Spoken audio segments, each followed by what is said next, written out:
Lumcloon Energy Limited was granted planning permission 3 years ago for a new power station at Lumcloon, Ferbane, County Offaly. 3 years later, no energy has been generated because the Department of Communications and Energy has yet to decide on the terms on which the plant can sell electricity to the national grid.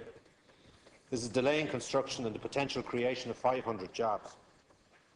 The 350 megawatt station was granted planning permission almost 3 years ago by Ar Bord Pleanála and is already connected to the national grid.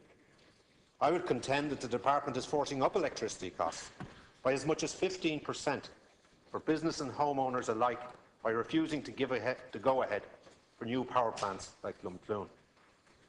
The December 2012 document on the future of the Single Europe Energy Market, DS3 System Services, Third Consultation Single Energy Market Committee, on page 4 of that, on their covering note, calculates that savings can be made by new system services of 295 million per annum, in addition to the existing 60 million for harmonised ancillary services by 2020. It adds that the benefit is derived from a reduction in total SEM production costs and dispatch balancing costs as a result of facilitating high levels of wind on the system.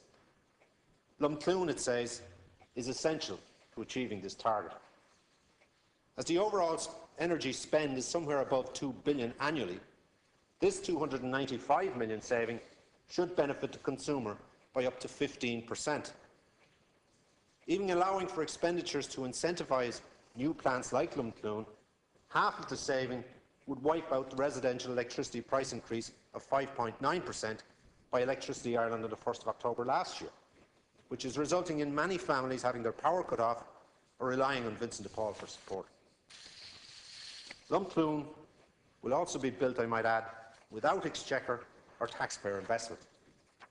So I want the Minister and the Department to explain, why is it that they are continuing to hold back on the project when it can act as an essential backup to the proposed wind farms in this region? Thank you, Deputy. Can I thank Deputy Cowen for bringing this matter before the House? I take this on behalf of Minister Rabbitte. The Minister has no actual statutory function in relation to this matter. Responsibility for the regulation of electricity generation market is a matter for the CER, which is an independent statutory regulator.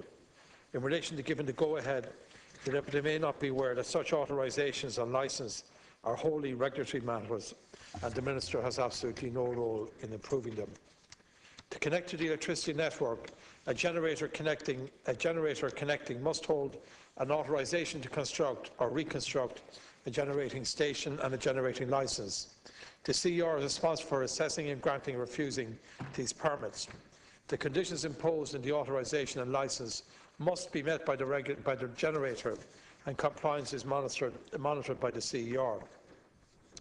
The CER was assigned responsibility over the regulation of the electricity market following the enactment of the Electricity Regulation Act 1999 and subsequent legislation. The CER's responsibility includes the liberalisation of the electricity generation and retail market in order to encourage the entry of competition and new investment. Market rules were established for both a wholesale electricity market and a retail electricity market, while licensing processes and procedures have been introduced for all market participants. The electricity sector has continued to develop under the guidance of the CER. The single electricity market is the wholesale electricity market for the whole island of Ireland, regulated jointly by the CER and the utility regulator in the north. By combining what were two separate jurisdictional electricity markets, the SEM, the single electricity market, became one of the first of its kind in Europe when it went live on the 1st of November 2007. The SEM is designed to provide for the least cost source of electricity generation to meet customer demands at any one time across the island, while also maximising long-term sustainability and reliability. The decision-making body which governs the market is the SEM Committee, consisting of the CER, the utility regulator, as well as an independent member who also has a deputy, with each entity having one vote. The detailed rules are set out in the Trading and Settlement Code. If the Deputy is concerned with the ancillary services payments and the role in the economics of a new generation plant, I would like to clarify the detail of capacity and ancillary services mechanisms that they are a matter for the SEM Committee, acting in consultation with Airgrid, Sony, the TSOs and the transmission system operators. Again, I have no function in this matter. The SEM committee and the TSOs are currently engaged in a programme led by the TSOs called DS3, delivering a secure, sustainable power system, which has the aim of ensuring that the electricity system can continue to be operated in a safe and secure manner with increasingly high levels of wind generated for 2020. The Systems Services Workstream is one of a significant number of work areas looking at system policies, system tools and system performance. While the Minister has no direct role in respect of DS3, he is encouraged to see it progress, as it will facilitate increased penetration of electricity generated from renewable sources, thereby enabling us to meet our renewable target by 2020. System services are services which the TSOs will need from generators or from demand in order to be able to operate the system securely. In the context of higher levels of wind, they include more flexible and fast-acting plants. The workstream is currently at a very important stage of consultation with external stakeholders such as Lumcloon Energy and all generators. A consultation on the TSO's views on the financial aspects was opened on the 19th of December until the 13th of February, and Airgrid have met with over 20 stakeholders in this consultation. It would be highly inappropriate for the Minister to interfere into this transparent, independent regulatory process, which is led by Airgrid, Sony, and for decision by the SEM committee. The outcome of the process will benefit all citizens. While there is no ministerial function in this process, I would encourage all industry players to participate in the open consultative regime. I would also like to impress on them the need to engage directly with the TSOs and the regulatory authorities, as these bodies have the statutory responsibility in relation to this matter. Deputy. Thank you, Count Corda. Can I remind the Minister, because there's some facts need to be re-established. Permission for this plant has been granted 3 years ago. The licence to generate has been granted since then. Connection to the national grid has been granted. Funding is in place and vetted. What remains outstanding is that the CER is now 11 months seeking to devise a mechanism of pricing. Now, you may chose to hide behind the CER, and I don't doubt that you're entitled to do that. But I would warn you against it in placing all your trust, and that's casting no aspersions at all, and we all know the reference I'm making in that regard. But I want to pose some questions that you might wish to elaborate on. Is it that subsidies will continue to be paid to old power plants, some over 30 years old? Are these old plants going to be phased out or not? Or is it that they are going to be upgraded? Or will funds be made available for their upgrade rather than be subsidised in the manner in which they have been or might continue to be? In whose interests is the Department acting?